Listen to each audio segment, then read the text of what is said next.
Hi ladies and gentlemen, Mr. Peoples here, and I'm going to start off with a joke here today. I got another joke for you. I'm sure you'll love it. Here's the joke. What is a milkshake made out of? Or how do you make a milkshake? Give up? You make a milkshake with a nervous cow. All right, let's talk about our information for today. Today is we're going to talk about the growth of cities, and specifically our learning target is I can describe how cities grew at the turn of the century. With all of these immigrants coming to America, we're going to talk about how these cities grew. And so let's get started. First, during this time period that we're talking about right now, the time period after the Civil War, immigrants and native-born Americans moved to cities in the late 1800s, causing these cities to grow quickly. By 1900, about 40% of Americans lived in urban areas. That's 4 out of every 10 Americans lived in a city. Places like New York City, Chicago, Philadelphia, St. Louis, Boston, and Baltimore all had populations of over 500,000. And then there were 35 other cities that had populations of greater than 100,000. And Minneapolis, I believe, was one of those 35 cities. If you take a look at this postcard, this is a postcard of Chicago during this time period. And as I move over here so you can see this, you can see all the congestion in this city street of Chicago. You can see horses, you can see automobiles, you can see trolley cars, all trying to take over the same street. And then there's people there as well. And so pretty amazing picture of the congestion in these city streets. And then the graph that I'm zooming down to or panning down to is the population growth of Chicago in 30 years. So from 1870 to 1900, you can see by 1900 there's 2 million people living in Chicago. And just 10 years earlier, there's just about 1 million. So within 10 years, 1 million people moved to the city of Chicago. And Chicago becomes this hub in the center of the country where railroads meet, and people can get there from the south, from the east, and from the north, and from the west. And so it becomes this place where people gather. Chicago, though, wasn't the only city. Places like New York City, with all the immigrants coming in, and other places on the East Coast as well, were very much like this. All right, let's continue on here. Now, immigrants tended to settle near these processing centers. So immigrants that came through Ellis Island would settle near those near Ellis Island, so in New York City. People that were farming, because new farm equipment started to replace workers in the countryside, many people that were farming started to come to the cities looking for work.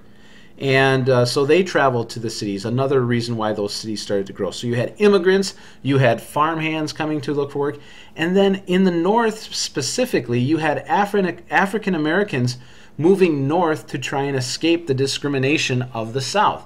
And they were looking for better educational and economic opportunities. Unfortunately, they found the same type of discrimination taking place in the north, and found it hard to find jobs in the north.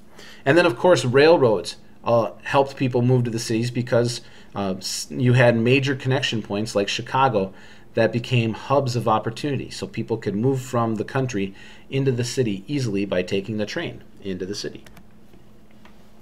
Now, all of these people in one small area creates a challenge for those cities. One, there's no space.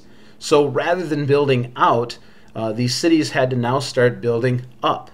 And they needed to find a way to have streets less crowded, and that's where things like trolleys came in.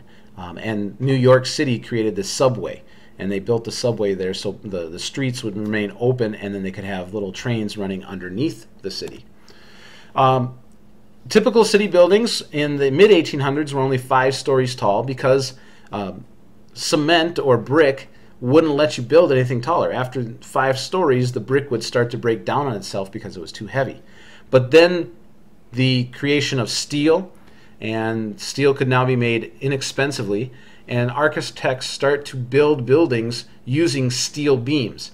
And this creates skyscrapers for the first time, and places like New York City start to build skyscrapers. And then pretty soon other cities around the country are doing so as well. And of course, you could go up the stairs of a skyscraper, but it's a lot easier if you had an elevator. A man by the name of Elisha Otis creates the first safety elevator that would have a brake on it so that it wouldn't just tumble to the ground. And right here's a picture of somebody building a skyscraper. You can see there's no safety net for this person. There's no lines that are connecting him to that skyscraper. People work like this, and this is in New York City, on a daily basis. And so that's a pretty amazing photograph there. And then here's a picture of the first time that Elisha Otis showed his safety elevator, an elevator with a brake that would prevent the elevator from falling all the way to the ground. If you look today, if you go to a hotel or someplace that has an elevator and you look at the elevator, some of the elevators are called Otis, O-T-I-S, because that's the same company started back in the 1850s by Elisha Otis. All right, getting around to mass transit was needed. You needed some kind of public transportation to move lots of people. And so you had elevated trains, subways, electric trolleys, and this allowed people to move away from the cities and live in those neighborhoods just outside the cities called suburbs. Minneapolis was no different. This picture that you see here is from Minneapolis in 1885. Hennepin Avenue and 3rd Street. And you can see there's telephone wires, so the telephone has been invented, or electrical wires for electricity, could be both. And then here you can see the horse-drawn trolleys, but eventually those will give way to electric trolleys. And this is right here in Minneapolis. This picture was taken from 1885. Another thing that's created here during this time period is this development of a mass culture. If you haven't seen already, you will see at some point in class a movie called The Immigrant with Charlie Chaplin. Movies became very big because they allowed people to share same activities. And so movies are an example of mass culture. Some other examples were the newspaper. People could read the newspaper, and people like Joseph Pulitzer and William Randolph Hearst would run some new innovations in their newspapers, like colored comic strips. And so here's a picture of Joseph Pulitzer. This is what Joseph Pulitzer looks like. And then here is a picture of William Randolph Hearst and his mansion in California. Both of these guys had newspapers, and they would sell tons of newspapers each day, and it was a way for people to connect with these newspapers. They could read an article and say, oh, did you read that article in the New York Post? And people would share those things. Giant retail stores start to grow, like department stores appear in the cities. Here's a picture of a department store in Minneapolis, Dayton's, 1915. This is a picture of Dayton's. Yes, that's named after our governor, Mark Dayton, is a descendant of the Dayton's family that owned that department store. And then, but today this building is no longer called the Dayton's building, it's called the Macy's building. But this is where, if you went downtown and saw the Macy's display downtown, it's in this building. And so that building is still there in downtown today.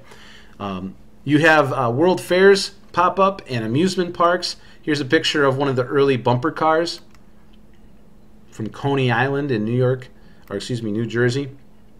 And then, of course, parks. One of the things that people living in the cities needed was there was this need for an open public space in parks.